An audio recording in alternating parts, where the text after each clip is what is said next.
Hello, everyone, and welcome to yet another episode of the new MDs, Mothers, Doctors, and Scientists. The Integrative Pediatrician is in. My name, Dr. Michelle Perro. I am co-founder and CEO of GMOscience.org, co-author of What's Making Our Children Sick, and just released, hot off the press, author of Making Our Children Well, a parent's guidebook, empowering healthy families with homeopathy and nutrition. But actually, it should be nutrition and homeopathy. So I actually changed it, and I'll tell you why I did that. So I want to really focus today's talk and with an amazing pediatrician who will be joining us shortly. But let's get into rebuilding children's health. And I want to evaluate the practical paths forward in our complex world. The way I chose to do that was with this second book. I never wanted to really write another book, I'll be honest with you, listeners out there. But why I did it was because I felt that our parents, families needed a tool, a practical tool, a pragmatic tool when they were not getting the information they needed from their pediatrician's office, what their websites, whatever they were looking in um, one easy to use manual. So the way I'll talk a little bit about the book, and then Dr. Mumper will be joining us, and I'll tell you all about Dr. Mumper in a minute. So the way I broke up this book was into 4 sections. The first section is on nutrition, and I take families through everything from how to set up a pantry to how to meal prep to school lunches to difficult issues that arise, everything from the picky eater to children with special needs, what to do if there are food sensitivities, elimination diets, etc. What I've peppered that whole section with, and actually throughout the entire book, are 2 things: notes, where you can write notes on your children, your family, things that seem to work, that don't work, that didn't move the needle at all. So that's for you. You're welcome, parents. I love writing in the book. And what I have found when I'm writing in books, that's me, is that there's not enough room. And I wanted to give you enough room to really make this personal. And even if your kids were to go off to, let's say, college or whatever they're up to, they can take it with them, or you can make some notes for them.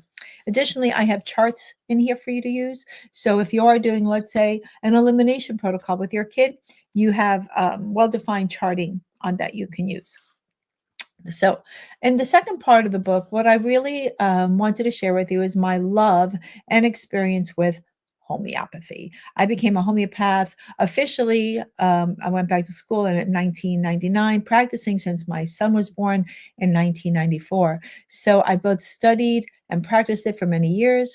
I opened many decades ago an integrative urgent care focused on mainstream medicine, but really mostly on homeopathy. And this section is broken into stages for ages. What I did was break it into 5 stages: pre-pregnancy, oh yeah, pre-pregnancy cleanup, the entire pregnancy period and postnatal period, infancy, childhood, and adolescence. And what I put in were the most common issues that you might see. It's not a comprehensive overall guide to all things pediatrics. Absolutely not, because this book is almost 500 pages, and I think that's quite enough. Otherwise, you can't carry it with you. So I gave you the most common things that I've seen in my experience from the front line and tricks of the trade, things that I found worked and didn't work. I also teach you how to set up your own homeopathic kit. So what happens in families is things don't happen on a Tuesday, 11 a.m. They happen, you know it, Friday, 5 p.m. All hell is breaking loose, right? So you need a quick reference and access to remedies. If you don't have them, you're not going to use them. You're not going to be getting them at 5 p.m. on a Friday night, holiday weekend. Yeah, let's just throw that in, and then in there too, it's a holiday weekend. So you have your kit, you can choose your remedies. I tell you how to use homeopathy, the basic history of homeopathy, the basic principles of it. It is not designed the same as mainstream medicine. Okay. Then I go into, after that, creating your healthcare team. Like, how do you create an integrative healthcare team? What might that look like? You're not going to find many people like myself or Dr. Mumper. And many of us are really in the teaching space and writing space and moving away from our clinical practices. So, how you do that. And last but not least, I set up a resource section. And what I put in the resources are the most uh, I'd say common issues and my favorite choices. And I pick my favorite choices not just on the best supplement or what you might need, but affordable and accessible and something that is direct to consumer, meaning you don't need to work with a practitioner to get that supplement. Although I do have accounts with various companies and I put those in there if there was something you did need to help your journey. But I wanted to put in there things that you might find at wherever you shop, locally, hopefully locally, not globally. And so to make it easy for you. So feel free. There is the Making Our Children Well QR code, and feel free to purchase it. I'm getting really rave reviews so far. People really seem to be loving this book. So thank you, everyone, for stepping in. So until I think maybe I know Dr. Mumper is with her grandchildren. So while I hope she's able to join us in, so while Liz is working on maybe getting some childcare for her grandchildren, I'm going to go into rebuilding children's health forward because Lord knows I can talk about this subject ad nauseum, and many of you have already heard me talk about it. So let's look at the state of childhood health. Okay, I just want to make a kind of global statement about it. And we all know that it has shifted dramatically, right? Our heads are not in the sand. Everyone knows this. But yet the silence from the establishment, not Bobby Kennedy, can be deafening. So we are witnessing a generation facing unprecedented challenges. And it's time we stop accepting the status quo and looking at root causes. And integrative medicine, also known as functional medicine, what do? We just don't drug a symptom, we go to the root causes and try to figure out why. That is something part of the whole basis of holistic health. So we know that from the toxic environments in our home, in right to the industrial protocols mandated, let's say in your pediatrician's office or your practitioner's office, these factors affecting our kids are cumulative, systemic, and often ignored. Since I wrote the first book, What's Making Our Children Sick, about 54% of American children had a chronic disease. And that was based on a study I found from 2012. I can give you data on specific diseases, not what we're talking about today, folks. Don't get nervous, but no global study from the CDC, World Health Organization, or anybody else on the overall rate of chronic disease in our children. I suspect it's more like 75%. Chronic disease, by definition, is an issue or an illness that's lasting more than 3 months. That's not solvable. Many of these issues are not solvable in mainstream medicine, by the way, but they can be solvable with our integrative tools. So, before I hope Dr. Mumpa will join us, and I'll introduce her and hopefully she'll join the conversation. But I really can start talking about some of the questions that I was going to pose to Liz, Liz Mumper, who's an amazing veteran pediatrician. But we can start bringing those up for you because I know you're here, you're busy. I know you folks out there have a lot on your plates. So one of the first things I wanted to bring up is the kids with this complex chronic conditions that I was just referring to. What changes have we seen in this pattern of illness over time? And I think the main changes we've seen is that kids have gone from having just acute issues, mainly perhaps triggered from an infection like strep throat or the flu or having rhinovirus, a cold, to more complex patterns of illness. And what I witnessed in my own practice time is that the simple tools I used to use often don't work now. And you say, well, why is that? Why is this shift from what might have been infectious disease triggered to now this complex, chronically ill landscape? Are the rate of environmental toxicants that our children are exposed to? Let me just define what that is. So toxins are organic matter. A toxin produced by strep or tetanus, those are organic. Toxicants are inorganic. They might be pesticides or plastics or solvents that affect our children's health. So, what's driving, and what pharma doesn't want you to know, the chronic health epidemic in our kids are these toxicants. And for ease of language, I'm just going to say toxins, although it's not quite right. And I like to be quite right, people. So there are two things that I personally focus on a lot in my book.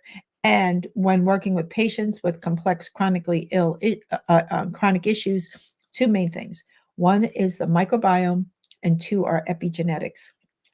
What I did is I just published this today on Substack promoting this episode, this conversation, is that I was looking to see if medical schools are now teaching those two topics, the microbiome and epigenetics. And they are really very scantily addressed. It's not a robust coverage of the subject because the main two drivers in what's making our kids sick are those two factors. And you say, well, what do you mean by that? What the heck are you talking about?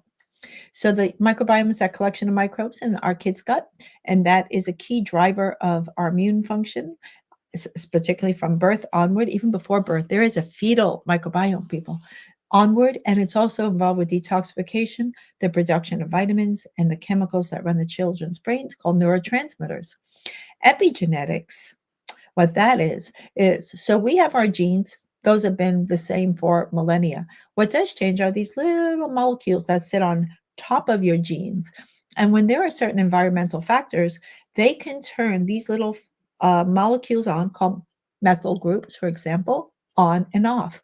And that will tell the gene what protein to produce or not produce. Environmental toxicants are driving these epigenetic changes in our children, and they are expressing or not expressing things that they need or don't need. So these and factors that are changing the superficial landscape of our genes, which then tells our genes what to produce, is driving the disease epidemic. The fact that it's still not being addressed in medical school is one of the things that is certainly a concern for all of us. So that would be the first thing I wanted to look at, is that a shift from acute to chronic disease in kids being driven by environmental toxicants. Now you say, where are they coming from? You've heard on this show so many times, GMOs and pesticides. This is probably in the order of how they occur. For sure in the water, whether it's fluoride, lead, pharmaceuticals, etc. The air. Pollution is a major cause of disease in our children. And we did an episode here on the New MDs on GMOs and geoengineering.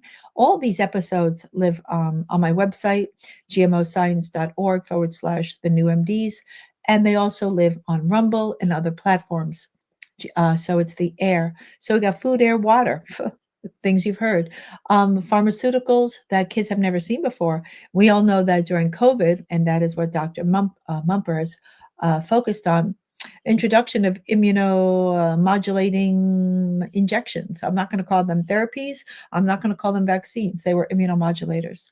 And so Dr. Mumper wrote a book called Kids in COVID, Costly Mistakes That Must Never Happen Again. Fabulous book. And so there are many of us who say no experimental therapeutics, not quite, in our children. Also, the waste from social media, e-waste, is something I am concerned about, and the effects of prolonged electromagnetic frequencies from our children being on devices. Those are the things that are driving disease in our children. And for the 7 minutes that a lot of healthcare institutions give practitioners to spend with the patient, they cannot possibly cover these topics. They can't even cover one of these topics. So we have created issues that cannot be addressed in mainstream. Big problem. Okay, so I want to move on to the next topic, is when I was that I wanted to share with you. When I was working on this book, Making Our Children Well, I found that one of the biggest gaps wasn't a lack of information, but for parents, but the inability to hear and filter out the noise. It's over access to information where everybody's pulling a parent's attention. So what I was wondering, what can families who turn things around, what do they do differently? So this is what I've come up with, is that they really take the food as medicine to heart. The parents I've seen who have had success with their own health, right, modeling the behavior, as well as their children, when we say change your diet, they change their diet. When we say change your food habits, they change their food habits. When we say, can you eliminate certain toxic foods from your child's diet or your own, they do. So these are parents who really embrace the food as medicine. And that is what we try to do at Educate to Regenerate, gmoscience.org, is that food is information. Food, that information, those polyphenols, those flavonoids, those chemicals in your children's food, whole foods preferably, always, not ultra processed, they also affect your child's epigenetics. It's not only the toxicants, it's in the information in the food that will tell those epigenes what to tell the genes to make and not make. So the diet is imperative. And based on the early research of Dr. Weston A. Price, people may know that foundation, the work that he did, he showed us that there were indigenous communities that had, for example, no dental issues. What changed was the introduction of ultra processed diets, white flours, white sugars, and those really drove down nutrients in our diet, empty calories, garbage in, garbage out, overfed, undernourished. And that's been shown time and time again for over 100 years. This is not new information. What I wrote in the book, I don't think is necessarily new. Perhaps some of the science might be a bit updated, but it's a resurrection of the information that your parents or grandparents may have had. So, the other thing I was trying to do with this book, as when families approach their pediatricians with or their practitioners, if you're seeing a naturopath or perhaps more mainstream people, their nurse practitioner perhaps or PA, whatever your healthcare system looks like, that they may bring this stuff up and they get pushback. Yes. So this is something I want to look at because I'm not sure there's an easy solution. And so parents are reading a book like mine or like Dr. Mumper or Dr. Thomas or Dr. Song, and they may go into the pediatrician's office asking for these changes and they're getting resistance. So that's going to happen because you may be asking your practitioner to give you materials that they don't have access to and or information they don't have access to. They're trained in a certain model, and holistic health is not the model they're trained in. So if you go up against their narrative and they don't know how to respond, you may put them on the defensive. It doesn't mean you need to accept what they're saying. You can politely say thank you for the information, leave the office, and make your own decisions. Every practice, every family deserves informed consent. I wrote a whole section about that in my book. Whether someone's telling you to give your child, whether it's a pharmaceutical, a vaccination, or even change their diet, or vegetarian diet, or you want to go have a vegan diet, I need to give you the risk benefit ratio, not my own take on it. The risk of this procedure, right, democratically, the benefits of it, and so that you, the parent, are in control of your own child's destiny. So perhaps before you have children, you say, I don't even know this stuff. Perhaps you want to read a book like mine. There are many out there. So, but to give you what to do even before the baby comes. So you have some reading material. We have to take driver's ed. We didn't know how to drive a car. So there should be parent driver's ed. How to drive, having a baby. It's not so easy, folks. And there's a lot of complications, but we can streamline it. We can make it practical and affordable. So let's move on. Um, I want to bring up another topic, and because we often talk about the science, right? And you've heard me talk about it. So many you've heard on this show and others, but we really talk about the business of pediatrics. So I just want to mention this insurance-based, high-volume model of practice forces doctors to abandon the art of medicine and to the role of gatekeeper for pharmaceutical protocols, right? And whether they agree or not, I worry a lot about this. In addition, I want to share one more thing that I worry about is medical school indebtedness. So there's a few things here. So many physicians now, not as much as when I trained, which is a long time ago. I graduated medical school in 1982. So I've been at this for a while. Is that the average student I read comes out with debt around $333,000. That is unattainable. I think that is obscene, that medical school education must be subsidized. I'm not talking about families who have money or don't have money, but this is egregious to straddle a young person with so much debt. I can't wrap around that. But when they come out with all this debt, what this forces them to do is to enter a system where they have to pay back. And often they get handcuffed into a model where they're forced to see 3, 4, 5 patients an hour in these HMOs. And they're literally, by the end of the day, they've seen 40 patients. If you think after seeing 40 patients, you can remember even the first one that you saw at 8 a.m., almost impossible. Then they have to go feed the beast. What do I mean by that? Life change for many of our practitioners, and you older folks out there who are practitioners watching know this, with the electronic health record, the EHR, the EMR, electronic medical record. What is that? So, and I think President Obama mandated in 2016 that we all needed to be on electronic health records. It was one of the worst times of all our lives. Whether electronic health records have made the lives and health of our patients better, I could argue certainly. In some ways it has. Everyone can access your information. In some ways it hasn't, because there are young practitioners now who are so busy feeding the information into the computer that they don't even look up at the family. I've had the experience myself. And if they don't finish that EHR, that electronic health record, completely, they cannot drop a bill. I know this is crazy. And so then if their chart doesn't close out within a certain time period, they get dinged and all kinds of things happen. So they are under the constant pressure, these young docs, of just filling and completing the chart. The last minute of lunacy I had when I was still in the system, and this was about 10 years ago, I was filling out electronic health record. And I think the child was maybe 8 years old, and I was filling in all the checks and whistles and filling in boxes as we do. And I didn't fill in one, I couldn't get the chart to close. And because I didn't fill in whether this patient was a smoker. Right. Okay. So I just realized there was a certain lunacy in the system. And I think probably some of those things have been corrected since, but that is feeding the beast. So medical school indebtedness won't work. Having people see this obscene number of patients per hour, that won't work. We talk about, well, less of the burden for physicians with mid-level providers. Yeah, that's a way to do it. But we don't want to fuel physician burnout. And we want to be able for them to have these meaningful conversations with families about nutrition, about environmental toxicity. During COVID, I created something, it lives on my website, called the Pediatric Environmental Health Questionnaire. And I was hoping to create some research from this. So far, I got 60 responses. Feel free to get it and fill it in. We'll give you the links if you're interested.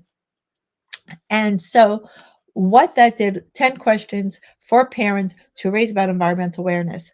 I would love to see those types of questionnaires in practice, bringing environmental medicine into the exam room in every pediatric clinic. Why I think that may not happen is because when people start talking about the environmental health drivers, that we have to remove the sources of environmental toxicity, then we're no longer going to have a cash cow for pharma. It challenges the pharma model, both the microbiome and epigenetics and environmental toxicity challenges the pharma model. And so therefore, I think it's not going to work. I was hoping, even with the publication of this book, that if people needed to get into a parallel paradigm, that this book could help them do that when you don't have an integrative practitioner. So moving right along.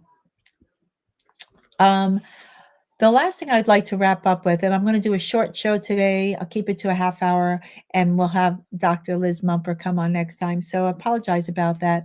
I imagine that Dr. Mumper had an issue with her grandchildren, who she does help care for. we're always moms, right? So I want to, one of the other goals for this book is something that has been near and dear to my heart since I've been a practitioner, is the parent as expert empowerment. And what do I mean by that? That the creation of overwhelming is a design feature, meaning that a confused, fearful parent is a compliant parent, with the goal being we get you to do what our narrative is dictating: vaccine schedule, COVID shots, et cetera, et cetera. But if we can help you move from fear into your prefrontal cortex, that's where it happens, into your abstract thinking, we can move you into sovereign action.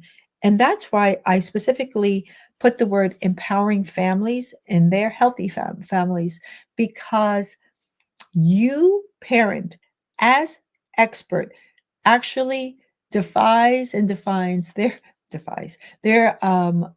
their desire to keep you confused and compliant.